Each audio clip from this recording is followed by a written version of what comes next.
โครงการพัฒนาบ้านตัวแบบเสมาอุ่นสืบต่อให้การช่วยเหลืออีก 3 ปี เพื่อพัฒนาบ้านโนนทรายเมืองปากเงิมในมูลค่า $200,000 สหรัฐเพื่อแก้ไขความทุกข์ยากเฮ็ดให้ประชาชนมีชีวิตกันเป็นอยู่ที่ดี มีรายรับจากการปลูกพืชเพิ่มขึ้นพิธีเซ็นบทบันทึกความเข้าใจโครงการพัฒนาบ้านตัวแบบเสมาอุ่นบ้านโนนทรายเมืองปากเงิมนครหลวงจันทร์ระยะที่ 3 ปี 2025-2027 ระหว่างแผนกเกษตรกรรมและสิ่งแวดล้อมนครหลวงจันทร์และโครงการมูลนิธิเสมาอุ่นได้มีขึ้นในวันที่28 ตุลาคม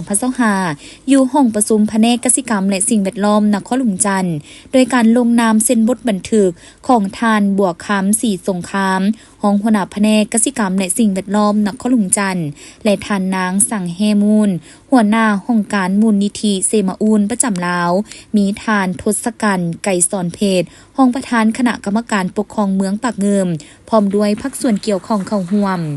กองทุนเพื่อการพัฒนาเสมาอุ่นเป็นมูลนิธิที่บ่หวังผลกำไรซึ่งได้มีการสร้างตั้งขึ้นในปี 2013 โดยแขวงจีอองซังบุกโดสาธารณรัฐเกาหลีเป็นมูลนิธิที่ได้แบ่งปันประสบการณ์จากบ้านใหม่อุ่นดงที่มีความหมายว่าการเคลื่อนไหวของหมู่บ้านใหม่มีจุดประสงค์เพื่อประกอบส่วนส่งเสริมการพัฒนาท้องถิ่นและดึบล้างความทุกข์ยากในบรรดาประเทศกำลังพัฒนารัฐบาลสาธารณรัฐเกาหลีมีความสนใจเกี่ยวกับการพัฒนาของสปป.ลาวโดยเฉพาะอยู่บ้านท่าเดือสิงหอมบ้านดอนวังโพบ้านหนองเฮียวบ้านโนนทรายและบ้านปากกวางเมืองปากเงิมนครหลวงจันทร์ตามรูปแบบการพัฒนาของเสมาอุ่นที่มีผลสำเร็จในประเทศเกาหลีสามารถพัฒนาบ้านให้ดีขึ้นประชาชนมีรายรับที่ดีหลุดพ้นออกจากความทุกข์ยากได้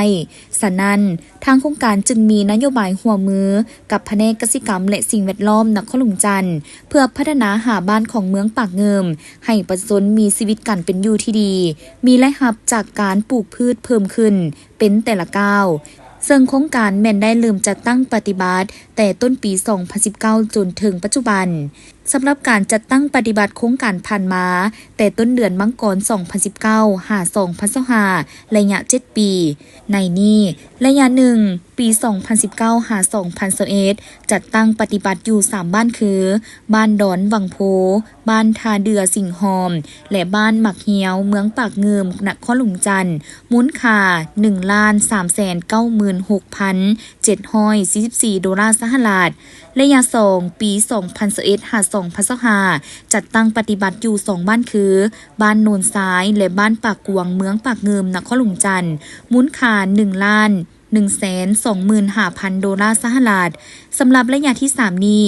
จะสืบต่อปฏิบัติอยู่บ้านโนนทรายแต่ปี 2025 หา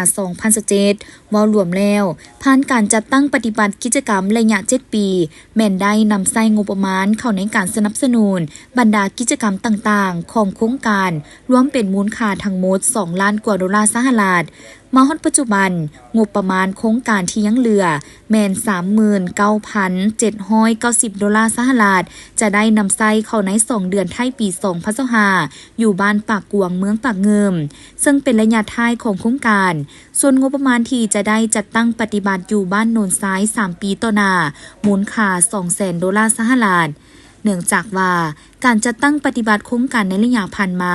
เห็นได้ผลสำเร็จหลายด้านทั้งสำนักงานใหญ่มูลนิธิเสมาอุ่นประจำสเกาหลีจึงได้ให้ความสำคัญต่อการพัฒนาของสปป.ลาวเซ็นในการมีส่วนร่วมของประชาชนการอำนวยความสะดวกทางด้านเอกสารต่างๆจากภาครัฐก็คือคู่ร่วมงานที่เกี่ยวข้องจึงให้ไทยสำนักงานใหญ่ระดมทุนจากเมืองซิวโกกแขวงกิยองซังบุกโดเพื่อสืบต่อสนับสนุนอีกเติมโดยเฉพาะอยู่บ้านโนนทรายต่ออีก 3 ปี